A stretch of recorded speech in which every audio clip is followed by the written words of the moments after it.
Hello les amis, j'espère que vous allez bien, c'est Force Pingouin et aujourd'hui, excusez-moi, aujourd'hui, nouvelle vidéo sur le PSS et AE, tome 1, chapitre 2. Alors, là, comme vous avez vu dans la vidéo précédente, où c'était justement sur le chapitre 1, là dans le chapitre 2, qu'est-ce qu'on va traiter? On va traiter tout simplement des origines des programmes spatiaux secrets. Voilà. Donc, c'est-à-dire qu'on va expliquer à travers ce chapitre simplement comment ça s'est créé, avec qui et le pourquoi surtout. Parce que c'est très important le pourquoi. Donc voilà, on va traiter tout ça à travers ce sujet. Donc bien sûr, toujours avec le petit bouquin à l'appui, à la main. J'ai fait toujours un petit résumé feuilleté, comme vous pouvez le voir, il est bien feuilleté. Et puis du coup, alors qu'est-ce qu'on va traiter aujourd'hui? On va traiter tout simplement du L. Horton. On va traiter des sociétés secrètes allemandes. On va traiter aussi du nazisme. Et on va terminer sur une petite touche, très neutre, une petite touche sur la République de Weimar. Voilà. Donc du coup, alors bien sûr avec des preuves à l'appui, et encore une fois, il extrait immédiatement du livre. Alors, je tiens à dire qu'avant de commencer la vidéo, je vais faire, comme je l'ai dit dans la précédente vidéo, je vais faire le livre retranscrit dans son originalité. Et quand il va être dispo, dans la description, vous aurez un lien tout simplement qui mettra, quand vous cliquerez, en fait, vous irez directement sur tout le chapitre 2 et vous aurez tout le chapitre 2 avec image à l'appui, bien sûr. Voilà. Et donc, du coup, il est à noter que toutes les sources à laquelle on a les informations sont référencées aussi dans le livre. Voilà. Pour en même temps, bien sûr, éditer un peu tout ça. Alors, commençons déjà. On va tout de suite commencer. Alors, comment ça se passe et comment ça commence? Bon, alors comme vous avez vu la dernière fois, on a traité sur... En fait, c'est toute une suite si vous voulez. Les chapitres sont suivis. Donc si vous n'avez pas suivi le premier... vous pourrez suivre le deuxième, mais vous ne comprendrez pas trop les liens qu'il y a si vous n'avez pas vu le premier. Voilà, c'est un peu ça le principe. Donc, si vous n'avez pas vu le premier, je vous recommande de le voir. Donc du coup, dans l'année, on avait vu le TR3B, le MFD avec la technologie antigravitationnelle, etc. Là, on va faire justement une petite suite, mais avec en plus un petit bonus sur l'Allemagne. Donc il y aura une petite histoire sympathique, je vous raconterai tout ça. Bien sûr, c'est un mélange de la connaissance du livre avec les connaissances qu'on a déjà. Voilà, c'est un petit mélange. Et vous comprendrez déjà toute signification, tout le mécanisme, etc. Donc, écoutez, c'est parti. Alors, tout d'abord, ça commence sur un mémorandum qui est en fait issu du premier document américain sur les PSS, donc Programme Spatiaux Secrets. Et du coup, en fait, c'était un mémorandum sur l'observation des soucoupes volantes, faite par l'US Air Force, donc l'USAF, en fait. Et ça date du 3 janvier 1952. Voilà. Donc, du coup, c'est un petit mémorandum là-dessus. Et qu'est-ce qu'il dit? Alors, je cite. Il est logique de lier ces observations au développement déjà connu en Allemagne et en URSS, donc actuelle Russie, actuelle Biélorussie, Ukraine et tout ce que vous voulez, mais bien sûr, comme vous le savez, l'URSS, la grande héritière, c'est la Russie. Donc tout ce que l'URSS a fait, la Russie, parce que son territoire est vaste, a récupéré tout de l'ère soviétique. Voilà, donc c'est un petit aparté. On continue la citation. Alors, au développement est déjà connu en Allemagne et en URSS, d'avions, de fusées, de la propulsion à réaction et de l'extension de portée. Fin de citation. Donc en fait, qu'est-ce qu'ils disent? Ils disent qu'en fait, les observations de soucoupes volantes, ils peuvent provenir tout simplement soit de l'Allemagne ou soit de l'URSS, donc l'Union soviétique. Pourquoi? Parce qu'en fait, ils ont développé des technologies qu'en fait, ils peuvent tout simplement reproduire ça et faire ça. Donc voilà, au départ, ils sont sur une petite logique de on reste terre à terre, c'est peut-être les soviétiques ou les allemands, mais en tout cas, c'est pas du tout hors planète. Voilà, donc ça débute sur ça. Donc ensuite, bien sûr, vous vous rendez bien compte que si on signifie, si on souligne l'Allemagne et l'URSS, forcément on va aller rechercher avec les espions et les services de renseignement, on va aller rechercher du côté allemand et du côté soviétique. Donc sur les technologies qu'ils développent ou qu'ils sont en train de développer. Voilà. Donc du coup, forcément, il a été prélevé de la petite information et en fait ils ont vu que les soviétiques et les allemands avaient ce qu'on appelle l'aile Horten. Donc là vous l'avez l'image ci-dessous en fait. L'aile Horten ça fait un peu comme un avion furtif ou on va dire l'ancêtre du drone, si vous voyez ce que je veux dire. Mais en fait, mine de rien, si vous regardez bien, ça peut être aussi l'ancêtre du B2 Spirit, si vous avez suivi l'ancien chapitre. Parce que la forme, elle est très ressemblante. Voilà. Donc, et donc, du coup, comme les Allemands et les Soviétiques, ils développaient ça, donc ils se rattachent directement à ça. Donc, du coup, ils se sont dit, bah voilà, ça se trouve, ils sont en train de tester secrètement ces technologies-là, etc. Donc, voilà, on va rester sur le conflit. Bien sûr, je le rappelle, tout ça est dans la période, année fin 1930, début 1940. Donc on est clairement dans la phase de Seconde Guerre mondiale et avant Seconde Guerre mondiale. Voilà, on est dans cette phase-là. Alors du coup, il faut noter déjà, parce que là, on a cette remarque, c'est bien, vous allez me dire déjà c'est un gros pas, c'est un gros signification, etc. Mais à noter que si les Américains, donc l'US Air Force, a fait ce memorandum et a eu les renseignements par rapport aux technologies, c'est que déjà, avant la Seconde Guerre mondiale, les Américains et les Allemands étaient déjà en contact. Vous voyez? Ça a fait une petite suite logique et un petit lien sur l'extradition d'Hitler, si vous voyez ce que je veux dire. Voilà. Donc déjà, avant la Seconde Guerre mondiale, les Américains étaient en contact avec les Allemands, directement, pas d'intermédiaire. Donc jusque-là, il y a déjà des petits soupçons par rapport à ce qu'on sait la suite. Et puis aussi, ça éclaire mieux la situation, quoi.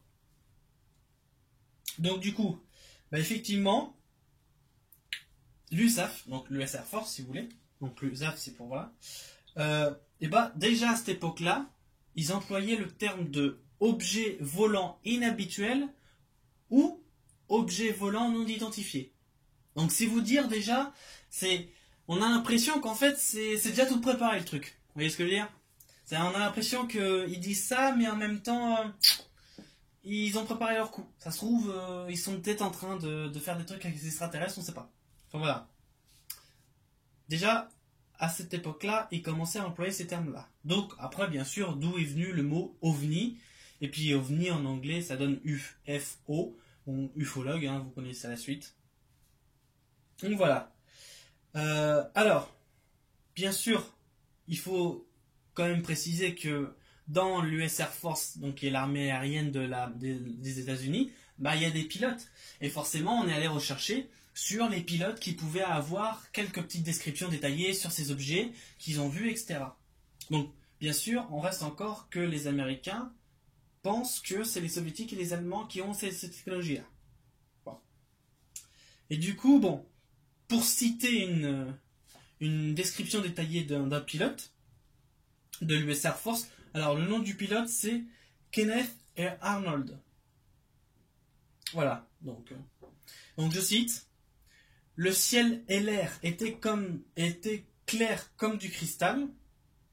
Je volais depuis à peine 2 ou 3 minutes lorsque j'ai aperçu un reflet brillant sur mon appareil. Donc je vais vous faire la petite suite là-dessus. Donc un objet brillant sur mon appareil. J'ai alors eu peur d'être trop près d'un autre avion. J'ai scruté le ciel sans trouver d'où provenaient ces reflets, jusqu'à ce que je regarde à gauche et au nord du mont Rainier, où j'ai alors observé une suite de 9 aéronefs d'un aspect particulier, volant du nord au sud, et à une altitude approximative de 2900 mètres. Donc en gros 2 km 900, presque 3 km. Je trouvais étrange de ne pas voir leur queue, mais j'ai présumé qu'il s'agissait d'un certain type d'avion à réaction. Fin de citation. Voilà. Donc déjà, les amis, on est sur une hypothèse que c'est des technologies avancées, mais que c'est pas sûr que ce soit des soviétiques et des Allemands là-dessus. Donc du coup, voilà ce que dit le pilote. Il n'est pas très sûr de ce qu'il voit, mais en tout cas, ce qui est certain, c'est que c'est des aéronefs qui n'émettent aucune, mais alors aucune, on va dire, traînée de combustion ou quoi que ce soit, et qui n'a pas de bruit. Si vous voyez, voilà. Donc voilà un peu pour la citation. Du coup, à savoir que, toujours pour faire le lien entre les Allemands et les Soviétiques, les Allemands, donc il y avait deux frères allemands qui s'appelaient les frères Horten, qui en fait avaient développé l'aile volante qui s'appelait l'aile Horten. Donc à l'aile Horten, vous avez eu l'image, voilà. Je vous la remets là l'image juste un instant. Et du coup, c'est quoi? C'est que en fait, ça pourrait faire un petit début pour voir comment ça structurait, etc. Mais en fait, on voit très vite que c'est pas ça en fait. On voit très vite que c'est pas ça, que c'est complètement autre chose. Donc du coup, ils essayent de faire des coïncidences, hein, vous connaissez le principe, on essaye de relier des petits points par petits bouts, mais du coup, en fait, on voit très bien que c'est pas quelque chose à combustion. Il n'y a pas de la propulsion à réaction, quoi que ce soit, c'est en fait un appareil antigravitationnel. Mais ils sont toujours persuadés que ça vient des Allemands et des Soviétiques. Donc, on va décrire la suite telle quelle. Du coup, lui, le pilote Kenneth Arnold, il persiste en poursuivant et par rapport aux objets, que en fait c'est bien des soucoupes volantes. Tout à fait, c'est bien des soucoupes volantes. Et d'ailleurs, il déclare ceci. Alors je vais reprendre un extrait du livre, bien sûr. Donc, il est encore une fois persuadé que c'est de la technologie extraterrestre, soucoupe volante, mais que il ne sait pas si ça vient de cette planète ou pas. Encore. Donc je cite. En volant dans la direction de cette crête, je l'ai mesurée. Elle était d'environ 8 km et je pouvais donc présumer avec certitude que cette suite d'objets en forme de soucoupe mesurait au moins 8 km de longueur. Donc imaginez un peu la taille. Je poursuis. Je pouvais déterminer assez précisément leur trajectoire qui se trouvait entre deux séries de hauts sommets. Voilà. Bon. Jusque-là, on voit très bien que il les a vus, il les a tout simplement suivis. Mais par contre, 8 km de longueur, ça fait quand même assez grand. Hein. On reste d'accord là-dessus que 8 km, ça c'est du vaisseau, quoi. Hein. Ça c'est du vaisseau. Donc du coup, mine de rien, on va aller poursuivre sur la deuxième citation pour continuer. Certaines descriptions de ces disques s'apparentent à des soucoupes et aperçues depuis le sol ne sont pas très précises, sauf s'ils se trouvaient à une haute altitude, et il est possible que tous les gens qui ont observé ces étranges objets aient vu la même chose que moi. Je continue. J'en ai ma possession des lettres provenant de tous les coins des États-Unis, dans lesquelles des gens affirment que ces objets ont été observés dans d'autres parties du monde. Donc là, c'est un peu plus détaillé. Pourquoi? Parce que déjà, on sait qu'il n'y a pas qu'aux États-Unis, et de deux, là, on se pose réellement la question, est-ce que ça vient des Soviétiques et des Allemands? Est-ce que ça viendrait pas plutôt des exoterrestres? Voilà. Donc là, ils sont un peu dans le doute, ils savent pas pourquoi. Donc voilà, c'est un peu ça le truc. Et du coup, en fait, il y a un autre pilote, alors qui s'appelle le capitaine Thomas Mantel. Et du coup, en fait, il a fait une autre déclaration, mais avant d'avoir l'incident, que je vais vous expliquer juste après. En fait, c'est quoi? C'est qu'en fait, le 7 janvier 1948, il a déclaré tout simplement que il a voulu poursuivre justement cette soucoupe, mais comme la soucoupe volait trop haut et que son appareil, qui était un avion, il touchait le plafond et du coup il ne pouvait pas supporter, parce qu'il n'avait pas de masque à gaz à cette époque-là, il n'y avait pas de masque à oxygène dans l'appareil, c'est-à-dire que tu pouvais voler mais tu respirais l'air, que la pression atmosphérique et tout ça, tu n'avais pas de masque dédié à ça.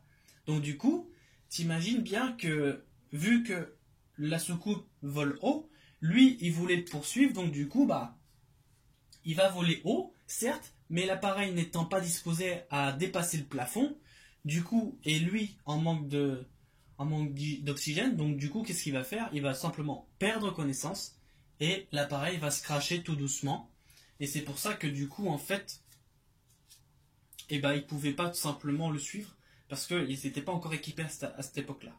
Donc là, on parle dans les années 48. Hein. C'est pour ça. Mais ça, on fait des petits yo-yo entre les dates, mais c'est bien pour préciser. Du coup, c'est pour ça aussi, mine de rien, c'est pour ça aussi, et d'ailleurs, je vais prendre la dernière suite. Je cite. Pourtant, le mémorandum de Garland affirme que le développement d'aéronefs avancés capables de se comporter comme les disques soucoupes observés par Arnold et par d'autres aurait débuté dès 1931. Donc là, on parle avant la Deuxième Guerre mondiale. Je poursuis la citation. C'était 2 ans avant la montée du régime nazi et la SS, donc ce que vous connaissez, hein, le Schutzstaffel, la SS jouerait plus tard un rôle clé dans un programme secret de soucoupe volante, qui, en 1931, avait les ressources, le savoir et la compétence nécessaires pour étudier et construire des prototypes de soucoupes volantes dans l'Allemagne pré-nazie. Voilà. Donc là, ils savent bien que ça vient de l'Allemagne, les soviétiques ils l'ont écarté, mais du coup, ils en sont toujours à se demander comment ça se passe. Et surtout, pourquoi il y a eu cette technologie-là avant les Américains. Imaginez la tête d'un Américain haut placé dans la fonction. Pour lui, les États-Unis, c'est la première puissance mondiale, tu vois, la superpuissance mondiale. Et là, il est en train de se dire, dans ces années-là, merde, on est en train de se faire dépasser par les Allemands. Du coup, ça le fout en rogne. Pourquoi? Parce que, on dit que les États-Unis, c'est une première puissance mondiale, mais que là, technologiquement, ils sont à chier les Américains. Parce que les Allemands, tout simplement, qu'est-ce qu'ils ont? Ils ont tout simplement une technologie soucoupe volante, avec antigravitation. Donc, qui devance largement. Donc, imaginez au niveau militaire et au niveau civil ce que ça peut faire. Hein? Donc, ça peut être un truc clé, quoi. Imaginez le truc. Donc voilà, donc c'est en train de se chambouler là-dedans, et puis t'imagines bien qu'ils vont encore plus se renseigner, quitte à soit le saboter, soit le récupérer. Donc du coup, ça c'est pour la première partie. La deuxième partie, en fait, on va parler du professeur Schumann.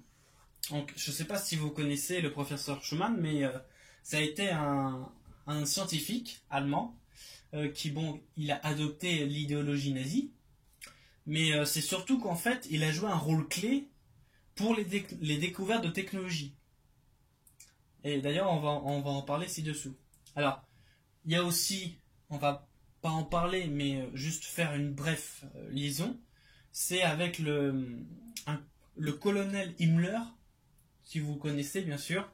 Alors, c'était pas le bras, enfin, c'était enfin quelqu'un qui était, on va dire, numéro 3 sous les commandements d'Hitler. Donc c'est très, très important. Voilà, mais on va pas en parler. Je vais juste vous citer un moment Himmler pour vous faire la liaison, mais voilà, c'était juste pour vous dire à peu près comment ça se passait. Donc du coup, là, on va parler de Schumann et de ses expériences. Donc du coup, simplement, avant de dire comment ça fait les travaux et tout ça, comment ça avance, je vais vous décrire, comme c'était dans le livre, je vais vous décrire le professeur Schumann, de sa carrière. Comme ça, vous comprendrez mieux comment ça se passe. Et surtout, vous verrez que ça fera suite à la dernière partie sur les sociétés secrètes. Je ne vous en dis pas plus. À suivre. Donc, en 1912, Winfried Otto Schumann avait terminé son doctorat par une thèse sur la technologie à haute tension. Donc déjà, en 1912, imaginez, faire des thèses sur la technologie à haute tension, là on peut dire que la zone 51, c'est en retard. On continue. Il a subséquemment travaillé au laboratoire de haute tension de Bonn, Bowery and Company, jusqu'au début de la Première Guerre mondiale. Là, c'est-à-dire qu'en fait, il est en train de nous expliquer que la technologie, avec Schulman, sans avoir les plans, par ses études, bah, l'antigravitationnel était possible. Déjà. Avant la Première Guerre mondiale, ce qui est très très fort. Je continue. En 1920, il s'est qualifié comme professeur à l'Université technique de Stuttgart, où il travaillait comme assistant de recherche.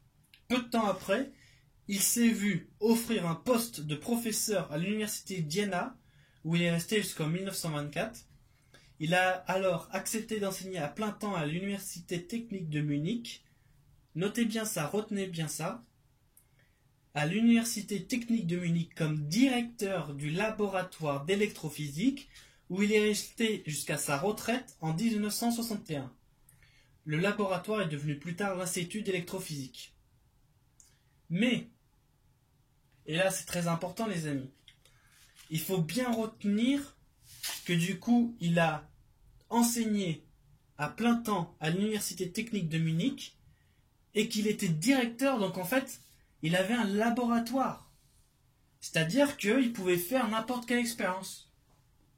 Donc là, on pouvait se dire, tiens, le gars, à cette époque-là, s'il avait les plans et s'il a développé tout ce qu'il faut, bah, c'est largement faisable de faire une soucoupe volante. Complètement faisable. Voilà. Et sans que ça vienne de l'autre planète. Donc, voilà, c'est pour vous dire à quel point quand c'était recherché. Mais, sans griller les étapes, Schumann n'a pas fait ça tout seul. Je ne vais pas griller les étapes non plus. Par contre, effectivement, oui, il faut aussi dire que Schumann, c'est pas non plus qu'un physicien ou qu'un scientifique, etc. Il est connu, même actuellement, même s'il est mort depuis longtemps, il est connu pour avoir porté son nom sur les résonances de Schumann. Bon, pour les personnes qui ne savent pas c'est quoi les résonances de Schumann, en fait c'est l'étude d'ondes électromagnétiques stationnaires entre la surface terrestre et l'ionosphère. En gros, si vous voulez, pour abréger, c'est, on va dire, la transcription dans la matière des vibrations de Gaïa, de la planète. Voilà, c'est pour vous transcrire le truc. Donc en fait, c'est ça qu'il a... Mais je vais vous expliquer un truc, c'est que, certes, bon, il a été aidé, hein, je vous le cache pas, il n'a pas fait ça tout seul, hein, il a été aidé. Mais certes, ok, très bien, il détecte les fréquences de la planète, l'auto-vibratoire, c'est très bien, comme ça on sait comment ça se passe, etc. Mais, eux, vous le verrez plus tard, eh ben, ils avaient ça juste à titre public. C'est-à-dire que, comme vous le savez, on fait passer un truc en public, on fait une petite annonce pour qu'ensuite, derrière, ce soit autre chose. Et l'autre chose, c'est ce que vous savez. Mais, mine de rien, ça fait quand même. Alors, pour préciser aussi, on avait parlé de ça lors d'une vidéo divulgation vérité, mais il est important de savoir et de préciser que les résonances de Schumann, bon, tu vois, ça fait un graphique, bon, je te fais pas un dessin, tu vois, mais ça a l'air de dire, bon, bah, t'as vu, ça a augmenté, oh là là, regarde, ça a atteint le pic, machin, etc. Alors qu'en fait, les amis, ça n'augmente pas. Il a beau, tu vois, sur le graphique, ça a beau faire fluctuation. En fait, certes, c'est vrai. Ça, le graphique, il monte en étude je sais pas, d'unité, etc. Et en niveau des hertz. Mais les amis, en vrai, ça augmente pas. Ça ne fait que évoluer. Comme nous, on évolue de densité. Vous voyez? Donc en fait, oui, pour quelqu'un qui aime bien les hiérarchies, effectivement, ça va vers le haut, mais en fait, ça devient plus subtil. Parce que la fréquence vibratoire, elle, bah, elle change si la planète va évoluer. Voilà. Donc du coup, c'est pour ça le résonance de Schumann. C'est tout simplement l'évolution et le suivi de la vibration de la planète. Voilà. Donc, et oui, je sais, vous me direz qu'on pourrait faire ça aussi sur des êtres humains, mais il y en a à qui ça passionne hein, de faire ça. Hein. Il y en a à qui ça passionne vraiment. Hein.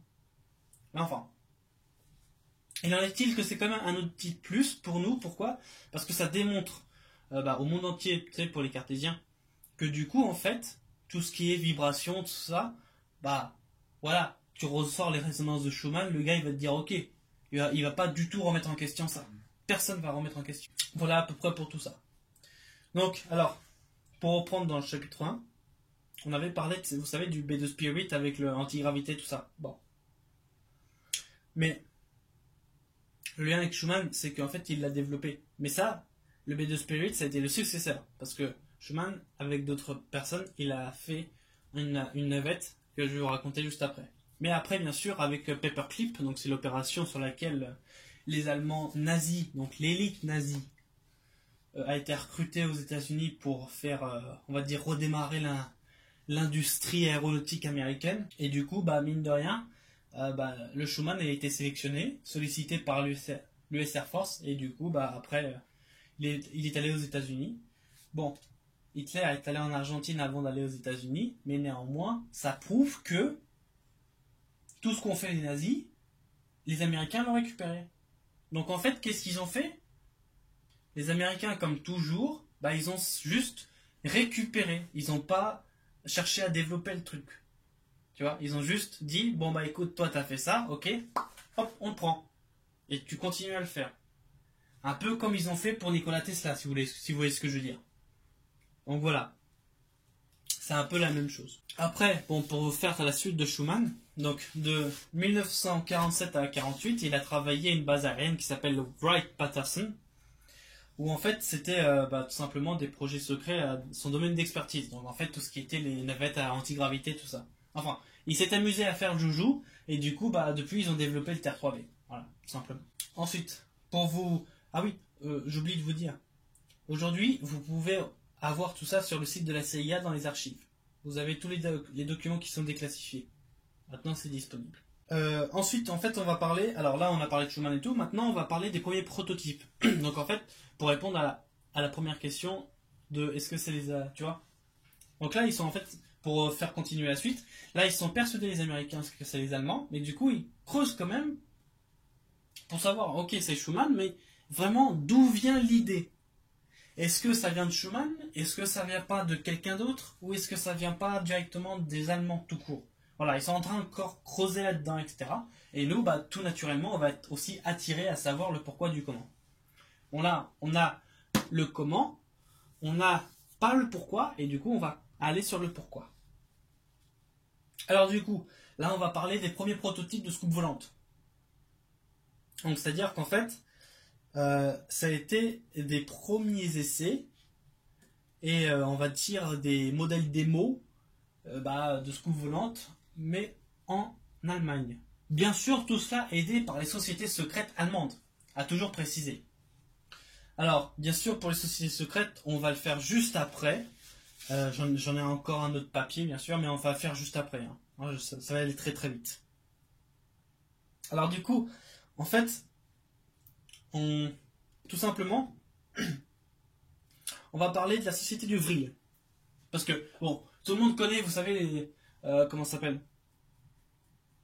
Tout le monde connaît la société, comment ça s'appelle? Soit la société de Thulé qui réunit ça, et du coup l'ordre du soleil noir, mais la société du vril, elle, a un lien avec tout ça.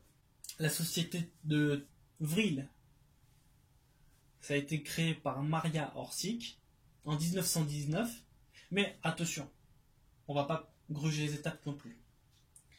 Il faut bien préciser qu'en parallèle de tout ça, donc pour avoir quand même de la documentation, etc., il y a un ancien agent de la CIA qui s'appelle Stein Cooper et comment s'appelle un pilote. Ah non, Corey Good, voilà, un militaire ou ex-militaire, ça dépend. Mais il y a un ancien agent de la CIA et Corey Good qui, bon, ils disent tous la même chose, mais ils apportent des petites précisions en plus. Et ça, c'est intéressant. Pourquoi? Parce que par exemple, pour la description de l'ancien agent de la CIA dans les années 20 et 30, avant la Première Guerre mondiale, avant la Seconde Guerre, excusez-moi, avant la Seconde Guerre mondiale. Et du coup, en fait, ça fait que eux, ils nous font le lien entre les États-Unis et l'Allemagne. Donc, c'est-à-dire que déjà, à la base, les Américains, avant qu'Hitler soit là au pouvoir, ils avaient des contacts pour suivre ça, et au cas où si il y avait un petit chaos en Allemagne, récupérer tout ça. Tu vois, donc c'est déjà, tout était préparé vicieusement déjà. Hein, c'était quand même pas mal. Hein. Donc après, on sait bien sûr que Hitler, tout ça, machin, a été bien sûr financé et soutenu par les sociétés secrètes, les Rothschild, Rockefeller, enfin vous connaissez la clique. Et puis après, bon bah voilà. Je vais pas vous apprendre des trucs, hein, bien sûr. Mais et donc du coup, pour citer une petite description. Alors c'est la page combien? C'est la page 65, voilà. Donc on va aller à la page 65 et on va voir comment ça va se passer. Alors attends, hop, voilà. Je vais mettre ça là. Parce que je vous avoue que là il fait chaud. Alors, page 65. Qu'est-ce qu'il y a à page 65? Une petite citation que je vais vous citer. Donc, avant d'être recruté par la CIA en 58, Stan Cooper, donc l'ancien agent, avait subi une formation au centre d'entraînement, je m'arrête où? Ok. Avait subi une formation au centre d'entraînement Signal de l'armée américaine et commençait à travailler pour une cryptologue américaine, militaire. Sa première mission fut d'examiner des dossiers sur les ovnis et sur la vie extraterrestre, soumis par la base de l'USAF à Fort Belvoir. Donc déjà, ça se fait un peu le truc. Je poursuis. Ces dossiers étaient différents de ceux du projet Blue Book. Donc, pour ceux qui sont au courant du projet Blue Book, examinés à la base aérienne de Wright-Patterson et qui finirent par être divulgués au grand public. Stan Cooper affirme que durant une tournée d'installation ultra secrète S4 de la zone 51 en 58, où il était accompagné par son supérieur et par 3 autres agents de la CIA, écoutez bien, il a vu 3 soucoupes volantes nazies, dont 2 étaient des aéronefs du Vril. Je continue la citation. Dans la zone 51, les 2 premiers aéronefs que nous avons vus étaient presque identiques. Ils étaient plus petits que celui qui se trouvait derrière. Jim a mentionné que c'était 2 appareils du Vril, entre guillemets. Le colonel a dit qu'il s'agissait d'une soucoupe volante construite en Allemagne dans les années 1920-1930. Voilà. Donc là, déjà, ça met les idées au clair. Mais vraiment les idées au clair. C'est-à-dire que là, c'est pas n'importe qui va le dire ça. C'est la CIA qui va tout simplement dire, voilà, écoutez, on a vu ça, les soucoupes volantes, on les a pris des Allemands, et puis maintenant, on a continué à développer. Encore une preuve. Bon, bien sûr, les preuves, vous savez qu'est-ce qu'on en pense. Hein. Mais enfin, voilà, c'est quand même pour dire. Ça nous emmène sur la société du Vril, mine de rien, avec Maria Orsic. Et du coup, bon, bah, après, Corey Good, hein, avec l'ancien agent, il commande tout ça, il dit que c'est vrai, enfin... Voilà, je vous passe les détails non plus parce qu'on va pas y passer 2 heures. Mais enfin, tout ça pour dire que tout ce qui est là-dedans, c'est pas du pipeau, c'est vraiment réel. Et en plus, ça balance du lourd. Encore une fois, la société du Vril qui a été justement développée et créée par Maria Orsic, qui je le rappelle, Maria Orsic à cette époque-là était médium. Donc, elle savait canaliser les informations entre les êtres les plus subtils et nous. C'est-à-dire qu'en fait, elle était en communication, ça c'est clair, mais c'était surtout le truc qu'elle pouvait recevoir des choses. Et principalement, ce qui est mentionné, c'est qu'elle était en contact avec des êtres subtils qui venaient de l'étoile Aldébaran. Voilà, là ça va loin quand même. Mais mine de rien, ça prouve déjà que nous ne sommes pas seuls, encore une fois. Bon, ça, voilà. Mais c'est surtout que le plus, le plus efficace a toujours été la médiumnité. Comme dans le principe de 1. Le principe de 1, lui, il a été donné et offert par le groupe Ra et par la médiumnité. Et du coup, ça fait qu'aujourd'hui, on a un super livre. Enfin, voilà, on est en train de travailler dessus encore, mais... Je vais certainement, vous avez déjà sur les articles CLG quelques petites, voilà la grosse partie, donc du coup ça vous exprime un peu vraiment l'essentiel, mais ouais, c'est en fait le plus efficace, c'est par la médiumnité pour ensuite essayer de libérer l'humanité pour ensuite avoir le processus final, de faire quoi? De faire tout simplement contact avec les autres civilisations. Donc Là, on parle de rencontres avec les exoterrestres, avec d'autres civilisations dans l'univers, etc., etc. Mais, encore une fois, il faut d'abord que l'humanité évolue. Mais évolue de façon libre. Voilà. Pas comme aujourd'hui. Aujourd'hui, enfin, bref, ça va pas durer au moins. Donc, du coup, voilà, ça fait que, déjà, ils avaient la médiumnité. Et du coup, ça fait qu'elle a créé sa société de Vril, et du coup, ils ont recruté. Alors, pour la société de Vril, c'était que des madames qui avaient justement cette capacité télépathique de médiumnité, et du coup, ça fait que tout le monde, après, il prenait les infos, quoi. Je vais citer alors, oui, en même temps, en passant par Aldébaran, à noter que, à ce jour, c'est la plus grosse étoile de l'univers qu'on ait découvert. Je tiens à préciser au passage. Je vais tout simplement faire une petite citation en même temps. Alors c'est plusieurs raisons, ok. Et jusqu'à la Société du Vril, d'accord. Ça marche. Bon. Je vais vous faire une petite citation. Plusieurs raisons peuvent expliquer le secret entourant le programme de scoop volant de la Société du Vril. Premièrement, Orsic aurait craint que ces informations puissent être utilisées par de grandes nations pour construire des armes de guerre avancées, et elle n'aurait consenti à les partager qu'avec des gens bien intentionnés. Donc déjà, là, on parle d'une madame qui est dans le processus positif et qui veut tout simplement aider l'humanité à évoluer, ce qui est très bien. Deuxièmement, des collaborateurs comme le docteur Schumann auraient craint pour leur réputation. Ils n'auraient pas voulu que l'on sache qu'ils utilisaient d'importantes ressources pour tenter de développer des appareils à partir d'informations provenant d'une source mystérieuse. Troisièmement, contrairement à Orsic, les nazis attachaient beaucoup de prix aux informations ésotériques pouvant conduire au développement de super armes de guerre. Enfin, les puissances alliées victorieuses voulaient s'assurer que tous les projets de soucoupe volante et d'armement d'Hitler demeurent secrets. Les informations suivantes concernant la Société du Vril, Maria Orsic et l'implication de Schumann proviennent d'un certain nombre de sources dispo qui affirment avoir vu des documents ou avoir été informés à ce sujet. Bien que ces sources ne soient pas documentées, elles révèlent que des détails intrigants sur ce qui fut très possiblement le premier programme spatial secret de l'ère moderne.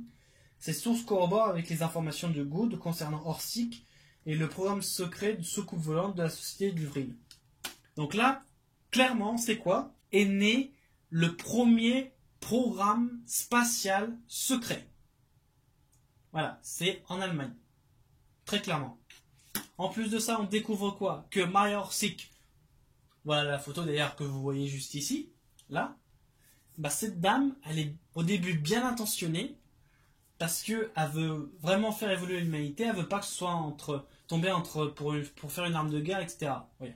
Mais ça, c'est qu'au début. Parce que sur la suite, je vais vous dire un truc, elle a beaucoup déconné. Et elle est passée dans l'autre côté. Si vous voyez ce que je veux dire. Donc justement, passons à la suite. À la suite, c'est quoi? C'est tout simplement les sociétés secrètes. Puis après, on va finir par Good, hein, évidemment. Donc, alors, je sais bien évidemment que c'est une vidéo qui est plus longue que la précédente, mais elle est très détaillée au moins. Et en plus, vous me le réclamez, donc forcément, je vais vous faire beaucoup de comptes rendus. Alors, on suit avec les sociétés secrètes, c'était un petit aparté. Les sociétés secrètes, il y en a 3 en Allemagne, à cette époque-là. Donc là, on est toujours, pour vous resituer un petit peu, on est avant la Seconde Guerre mondiale, donc on est dans les années 20, les années 30. Voilà, 1920-1930, un peu dans ces années-là. Et du coup, il y a 3 sociétés secrètes allemandes. La Société du Vril, la Société de Thule et l'Ordre du Soleil Noir. Donc déjà, ça donne envie. Hein. Pour rappel, l'Ordre du Soleil Noir, c'est une société secrète composée uniquement des élites nazies. Comme ça, c'est mieux pour faire par clic, hein, tu vois, ça évite de faire le tri. Du coup, bon, je vous ai raconté pour la Société du Vril, donc ça, c'est pas... Maintenant, passons directement à la Société de Thule. Société de Thule, qui d'ailleurs, voici l'image. Alors, vous remarquerez que sur l'image, ci-contre, vous voyez un cercle avec 2 S. Bon, ils sont un petit peu en mode 4, mais c'est 2 S. Repérez à noter que symbole du parti nazi, c'est la croix gammée. Faites le lien entre les deux. Vous voyez ce que je veux dire, hein? Déjà, ils avaient les informations. De deux, ils avaient aussi la connaissance des symboles. Et de trois, on voit très bien, et c'est une similitude très exacte, que le parti nazi a été conçu et créé par la société de Thulé. Voilà. Très simplement. Là, on voit clairement la concordance, et ce n'est qu'une image qui vient de parler. Ce n'est que ça. Donc du coup, pour vous parler de la société de Thulé, qui l'a créée? La société de Thulé a été créée en 1918, le 17 août, par le baron Rudolf von Sebonterdorf, à Munich. Et en fait, du coup, comme je vous l'ai dit, elle a notamment aidé à créer le parti ouvrier allemand, qui plus tard deviendra le parti nazi. Oui, parce qu'avant, ils étaient là pour le parti ouvrier, mais du coup, ça fait qu'ils ont viré tout le monde là-bas, et ils ont transformé et renommé ça en NSDAP, qui en fait veut dire parti nazi. Bon, ça, je vous raconte pas. Mais, ce qui est très intéressant, c'est que ce parti nazi et la société de Thulé avaient les mêmes objectifs, et en plus, ils étaient très branchés ésotérisme. Donc, c'est-à-dire que tout ce qui est immatériel, tout ce qui est un peu, on va dire, quelque chose qui est futuriste, quelque chose qui sort de l'original, etc. Et eux, ils sont vraiment très branchés. Mais bien sûr, comme vous l'avez aperçu, ils sont branchés là-dessus sur le côté négatif. On ne parle pas du côté positif. Là, c'est sur le côté négatif qu'ils sont. Donc, ils sont branchés là-dessus sur le côté négatif. Du coup, ça fait que tout ce qu'ils vont faire, c'est tout simplement que du mal. Ils vont avoir tous les outils, mais pour faire que du mal. Et justement, donc là, on est en 1918 avec la création de Société de Thulé. Comme je vous l'ai dit précédemment, la Société du Vril a été créée en 1919. Donc déjà, notez la synchronisation des années. Puis en plus de ça, ça veut dire que la Société de Thulé a créé le parti nazi, a soutenu, a aidé Maria Orsic à créer la Société du Vril, et qu'après, du coup, le nazisme, il est venu au pouvoir, et qu'après, au pouvoir, ils ont créé l'Ordre du Soleil Noir, qui était composé que d'élites nazies, et qui ensuite, tout le bazar, a fait que, voilà, en fait, c'était juste un jeu. Et puis après, avec Paperclip, on rapatrie ça tout aux États-Unis, puis c'est dans la poche. Voilà. Mais, ce qui est très intéressant à noter là-dessus, c'est que, à cette époque-là, il faut comprendre que l'Allemagne, elle était en période de sécession. C'était un petit peu le chaos, voyez-vous. Mais c'est surtout que dans la société de Thulé, ils avaient des croyances. Donc ils commençaient, mine de rien, alors vous allez voir juste après pourquoi je vous dis qu'ils commençaient à faire une religion, mais très sérieusement, ils avaient des croyances. Et ça, c'est la preuve que ça commence à mal tourner. Pourquoi? Parce que ils disaient, bon, écoutez les gars, certes on est penché ésotérisme, mais il me semble que une ancienne civilisation appelée Hyperborée, ils ont forcément eu des technologies bien, ils ont eu une bonne civilisation, donc du coup, on va aller voir là-bas. On va aller essayer de tout récupérer. Et donc du coup, en fait, ils ont été tellement, mais alors tellement dans la croyance que ils en ont tiré la conclusion qu'en fait la civilisation hyperborée était les géniteurs de la race aryenne. Vous voyez, là c'est énorme. Hein. Donc après vous comprenez pour la suite les Aryens, machin, etc. avec les blancs. Mais déjà vous vous dites, déjà ça va très loin dès le début, déjà. Donc là, voilà. Et puis en même temps ça vous fait voir que ce que Hitler a mis en place c'était tout simplement une suite de la société de Thulé. Voilà. Mais déjà niveau croyance là on y va loin quand même. Hein. Mais en plus, tu sais quoi? Le problème dans tout ça, c'est que certes, ils mettent en place une religion en croyance, mais qu'après, quand Hitler arrive au pouvoir, ils mettent les SS. Et les SS, eux, ils sont là pourquoi? Bah, pour prouver que la race aryenne existe et que c'est elle qui va, la SS je parle, elle qui va retrouver toutes les technologies anciennes dans tout partout sur la planète. Tu vois, c'est bien vicieux. Et du coup, juste pour vous montrer un petit peu le bordel, hein, je vais vous citer d'ailleurs dans le livre une citation de leur croyance, qui là, vous apercevrez que ça dépasse toute concurrence. Donc, citation de leur illusion et croyance. Donc, le résumé de l'intrigue qui suit illustre la croyance des dirigeants de la société de Thulé et des futurs officiels nazis quant à la puissance de la force du Vril. Oui, parce qu'entre deux, mine de rien, bah, ils se sont dit, voilà, ok, la société de Thulé, on a créé la société du Vril, mais dans tout ça, parce que la technologie était plus avancée que nous, on s'est dit, bon, il existe une force qui s'appelle le Vril. Donc du coup, on va rechercher là-dessus. Donc, voici les croyances. Le roman est centré sur un jeune voyageur riche et indépendant, qui est le narrateur en fait, qui découvre accidentellement un monde souterrain occupé par des êtres qui ressemblent à des anges et qui se nomment Vrilia. Donc, Vril, V-I-R-I-L-Y-A. Donc, Vrilia. Le héros découvre rapidement que les Vrilia sont les descendants d'une civilisation antidiluvienne qui vivait dans un réseau de cavernes reliées par des tunnels, ce qu'on appelle nous l'Agartha. Il s'agit d'une utopie soutenue technologiquement et dont le principal outil est un fluide qui imprègne tout, appelé Vril. Une source latente d'énergie que ces hôtes spirituellement évolués sont capables de maîtriser par l'entraînement de leur volonté à un degré dépendant de leur constitution héréditaire et qui leur donne accès à une force extraordinaire pouvant être contrôlée à volonté. En gros, si vous voulez, pour résumer, ils sont en train de dire que alors, dans ce que je vais dire, j'élimine toute croyance. C'est-à-dire que ce n'est que des faits. Donc, pour vous résumer, en gros, ils se sont dit, alors, c'est pour vous faire l'assimilation, ils se sont dit, bon, écoutez, les Atlantes, les Lémuriens, tout ça, ils ont utilisé les Mayas, ils ont eu des technologies, et apparemment, ces technologies, ils viennent de l'univers. Donc, si on prendrait de l'énergie de l'univers, ce qu'on appelle le vide, mais en fait qui n'est pas vide, et bah du coup, ça nous donnerait que on serait très avancé nous aussi, et là encore une fois, ce serait à gogo.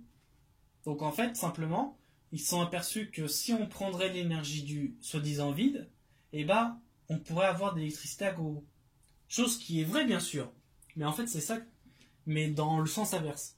C'est-à-dire que pour eux, la force du Vril, bah, c'est tout simplement l'univers, avec ce qu'on appelle le vide, donc l'énergie, puissante comme ils disent à volonté, et le peuple Vrilia, bon, bah, c'est une civilisation, hein, mais qui s'appelle pas Vria. Tu vois, c'est pour te faire un petit peu la similitude. Mais du coup, en fait, ils se sont juste rendus compte, mais tout cela par une croyance, qu'on pouvait puiser l'énergie du vide et puis justement en faire une technologie, un truc avancé pour faire évoluer l'humanité, quoi. Voilà. Donc là, je vais continuer la citation, mais toujours dans leur croyance. Hein. Les pouvoirs de la volonté comprennent l'aptitude à réparer, à transformer et à détruire les êtres et les choses. Les pouvoirs destructifs, en particulier, sont étonnamment puissants, permettant à quelques jeunes enfants Vrilia d'anéantir des villes entières si c'est nécessaire. Il semble aussi que les Vrilia soient parfaitement télépathiques. Voilà. Donc ça vous donne déjà l'aperçu du nazisme. Déjà. Avec leurs croyances, machin. On connaît le... Hein, on va pas nous jouer du violon. Hein. Donc voilà. Vous avez vu où ils sont partis très très loin là quand même. Hein. Au niveau croyance, ils ont atteint des sommets, c'est ouf. Hein. Parce qu'aujourd'hui ça c'est plus d'actualité. Dans tout ça, pour vous dire que je vais vous faire la suite très vite. Le Schumann, il était en contact avec Maria Orsic, la société du Vril. Il était en contact avec le fondateur de la société de Thulé, qui lui ensuite a créé tout ce qu'on sait derrière. Et donc du coup le trio, ça fait que avant les années 30, enfin fin années 20, début années 30 si tu veux, et bah ils n'ont pas fait des prototypes. Ils ont produit une soucoupe volante. Mais tout ça à l'aide de quoi? À l'aide de plans transmis par médiumnité. Voilà. Donc encore une fois, quelque chose qui nous apporte du bien, bah en fait, les humains qui le reçoivent, s'ils continuent pas à être bien, et bah ils le mettent dans le mal. Et du coup, ils en servent comme destruction, comme conflit, de guerre, etc. Et tout ce que vous voulez. De ce qui est le plus mal. Donc là, on voit très clairement qu'en fait, bah, ils ont gravement déconné et que tout ça, on l'a depuis les années 1920, quoi, même un petit peu moins. Mais enfin voilà, c'est tout ça pour vous dire que les Allemands étaient avancés et du coup, avec Paperclip, bah, les Américains, ils ont juste repris tout ça et ils ont continué à développer et ce qu'ils ont toujours encore aujourd'hui. Vous vous rendez compte? Depuis les années 20 jusqu'à aujourd'hui, on nous cache tout ça, donc cette technologie antigravitationnelle avec les soucoupes volantes. Pourquoi? Parce que mine de rien, eh ben, on nous fait toujours, tu vois, esclavage, tu connais la suite. Bon, heureusement, depuis tout ce temps-là, bah, tout ça, ça va sortir. Néanmoins, dans le livre, il est très intéressant à noter que, je vais quand même vous citer une petite notation, mais que j'ai trouvé très intéressante. Ça, c'est un petit bonus pour vous. J'ai trouvé ce truc très intéressant et vous allez voir qu'en fait c'est pas si idiot que ça, cette citation. Je vais vous la citer. En toute chose, nous reconnaissons deux principes qui déterminent les événements. La lumière et l'obscurité, le bien et le mal, dont toujours les deux polarités. Mais la création et la destruction, comme en électricité, il y a le côté positif et le côté négatif. Bon. Donc toujours, hein, avec les deux polarités. Mais la suite est très intéressante. C'est toujours l'un ou l'autre. Ces deux principes, la création et la destruction, déterminent également nos moyens techniques. Et là, vous verrez que c'est très intéressant. Tout ce qui est destructif est d'origine satanique. Déjà, hein, à cette époque-là, on n'est même pas à la Seconde Guerre mondiale. Hein. Est d'origine satanique. Et tout ce qui est créatif est d'origine divine. Toute technologie basée sur l'explosion ou la combustion doit donc être qualifiée de satanique. Donc en gros, tous les véhicules qu'on a aujourd'hui avec explosion à combustion, on met du pétrole, etc., bah, eux, ils qualifient ça de satanique. Bon, après, vous le prenez dans n'importe... voilà. Mais en fait, le message, il est là. Et je continue. Le nouvel âge qui vient, donc là, on y est maintenant, hein. Le nouvel âge qui vient sera celui d'une nouvelle technologie positive et divine. Vous vous rendez compte? C'est-à-dire qu'en fait, là, avec ce petit message, ils sont en train de dire que maintenant, on utilise tout ce qui est de plus mauvais, mais qu'à l'avenir, tellement qu'on a fait du mauvais, eh ben, on va aller sur quelque chose de bien, qu'ils appellent positif divin, tu vois? C'est ça le message à retenir. C'est pas le truc satanique, divin, machin. Certes, c'est vrai tout ça. Mais le plus intéressant, c'est que, bah, même dans ces années-là, ils ont dit que on avait fait tellement de mal que du coup, on est allé avoir que du bien. C'est ça le plus important. Imaginez, c'est quand même fort. Hein.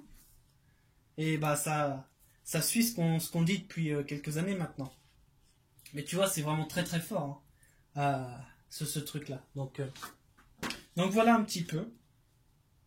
Donc, pour finir aussi les amis. Pour finir. Et après, ce sera terminé. Il est où le truc? Hop, page 76. Parce que mine de rien, en fait, Maria Orsic, elle a fini son truc de ses livres machin. Elle a mis la soucoupe volante en marche, etc. Bon, tout ça, c'est bien. Mais ce qui est encore plus mal, c'est que en plus de faire ça pour les nazis, et bah du coup, comme elle a débarqué, parce que oui, il fallait s'enfuir quand c'était le moment. Et du coup, quand elle a débarqué chez d'autres populations, et bah, à ces prix, tu vois, là, t'as l'ego, mais flagrant. C'est-à-dire qu'en fait, à ces prix pour une extraterrestre qui venait de je ne sais où, en fait, qui vient pas de la planète, elle s'est dit, bon bah voilà, je suis une civilisation, Et du coup, en fait, elle est juste restée sur la planète. Mais quand elle est... Imaginez, c'est pour vous faire un exemple. Imaginez Maria Orsic avec sa soucoupe volante, qui est blonde, qui se dit, je vais aller en Afrique, admettons. En Afrique ou en Asie, tu vois. Et quand je vais atterrir, je vais leur dire que je suis pas de cette planète, et qu'en plus de ça, même si je parle leur langue, je ne suis pas de leur civilisation. Ce qui est un total mensonge, vu qu'on a vu qu'elle est humaine, et qu'en plus de ça, elle a été médium. Elle n'a pas du tout, elle n'a rien. Donc elle ne fait que inventer. À noter l'ego. À noter l'ego. Donc voilà. Mais néanmoins, c'est quand même quelque chose qui est franchement n'importe quoi. D'ailleurs, je vais... Attends, ils en parlent. Attends, c'est où ça? Dans la bazar, ok. Je vais vous noter le truc. C'est pour vous dire à quel point elle était tordue. Dans la communauté du renseignement, plusieurs sont convaincus que Maria Orsic était l'une des blondes, donc comme je vous le disais, qui ont atterri dans des ovnis et parlé aux gens en allemand, prétendant être une extraterrestre provenant d'un autre système stellaire. Quand on a montré sa photo à certains témoins, ceux-ci l'ont identifiée comme étant la personne qu'ils avaient rencontrée et qui était sortie de la soucoupe volante. Ça, c'est un véritable mensonge, on te rend compte un peu? C'est tordu. Et du coup, après, la suite, c'est quoi? Parce que mine de rien, c'est pas terminé. Après, la suite, c'est quoi? C'est que Corey Goode, en fait, il dit tout ça, il redit des petites corrections par rapport aux mesures, etc. Mais du coup, ça fait que, du coup, le trio Schumann, Orsic et Société de Tulé, c'était eux les origines du programme spatial secret qui ont fait tout ça, quoi. Donc voilà, il apporte juste des mises à jour en dénonçant ça. Ça, c'était un mensonge, le truc d'extraterrestre avec la soucoupe volante de Orsic. Et que du coup, la République de Weimar, qui est devenue après le nazisme, et du coup, était le lieu idéal pour tout simplement développer des soucoupes volantes. Après, il dit tout ça là-dessus, puis Paperclip, je vous ai déjà raconté tout ça. Faut que je vous fasse une autre citation, c'est vrai. C'est la dernière, c'est la dernière que je vous fais. Pourtant, l'Allemagne était une nation démocratique contenant plusieurs génies scientifiques et des propriétaires fonciers prêts à soutenir des projets visionnaires pour rétablir la grandeur de leur pays. L'Allemagne de Weimar était le lieu idéal pour le développement d'un programme spatial secret dirigé par des civils et qui propulserait l'humanité vers les étoiles. Le professeur Schumann fournissait l'expertise scientifique, tandis que des sociétés secrètes, comme celle du Vril et de Tulé, procuraient le financement nécessaire à la construction de prototypes de scoupe volantes. Donc ça vous fait un peu le résumé.